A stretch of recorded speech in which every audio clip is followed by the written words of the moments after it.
Orang yang punya akal karena sadar ini wilayah Allah, semua milik Tuhan, itu dia tiap hari berpikir, besok Allah akan melakukan apa terhadap dunia ini. Kalau dalam kitab Hikam itu disebut al-aqil mayakul madza yaf'alu wa hubi wal ghafil mayakul madza af'al. Kamu merencanakan sesuatu mau plesir ternyata gempa, mau wisata ke Rusia ternyata perang. Kamu tidak pernah tahu apa yang akan terjadi besok. Wa ma tadri nafsum madza taksibu ghadan. Tapi anda semua kita ini sering punya jadwal permanen. Makanya saya kalau diundang siapa saja, sana takdir. Yang jelas Gus ini acara penting. Ya masih acara penting nak pangeran ngersakno apa piye? Kok ape dadi pangeran? Kamu kok mau jadi Tuhan? Itu kadang ya kiai. Penting Gus acara ini jenengan harus memastikan bisa. Loh, kamu itu yang ngajarin tauhid, sesuatu itu biadillah kok bilang-bilang apa pasti. Kalau maksa terus tak tobatkan loh kamu kata saya itu. Ya kalau gitu Gus bilang insyaallah. Wah itu hati saya, fisik saya, roh saya sudah bilang insya Allah. Tidak usah kamu latih kata saya. Nah hal-hal tauhid keseharian itu gampang sebetulnya. Wal ghafil yaqulu madza af'al. Tapi orang yang lupa Allah dia setiap hari bilang besok apa? Kita bisa melakukan apa? Seakan-akan dia itu aktor, dia penting, dia subjek permanen dia. Padahal kita ini hanya objek kehendak Allah Subhanahu wa taala. Karena kita yakin sesuatu yang terjadi di alam raya ini kita tidak bisa apa-apa. Makanya saya sering ngaji, sering bilang saya, ketika Anda mensifati Allah, dia yang menghidupkan. Sudah itu tanamkan, sehingga ketika kita mati, santai saja.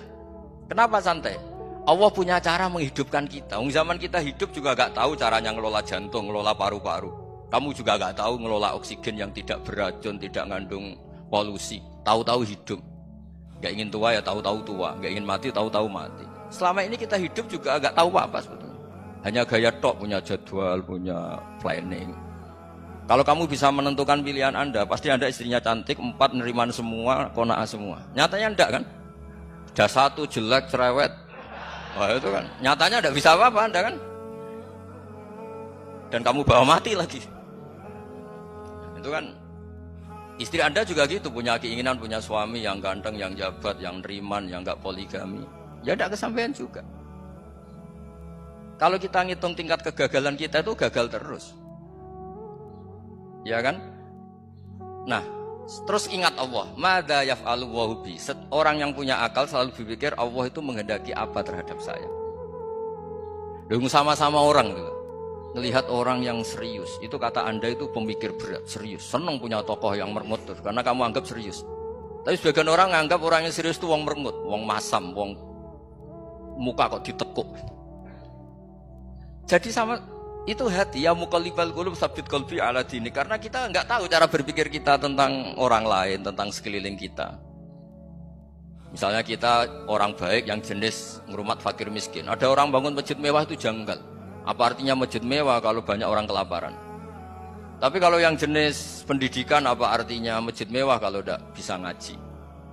Nanti yang jenis infrastruktur apa artinya ini kalau semuanya punya sudut pandang yang berbeda-beda. Dan Islam mengapresiasi semua kebaikan. Tapi katakan semua kebaikan itu adalah kehendak Allah Subhanahu wa taala. Karena apapun baik Anda itu pakai fasilitas yang diberikan oleh Allah Subhanahu wa taala. Sehingga ini yang disebut qulillah tsumma darhum fi khawdihim.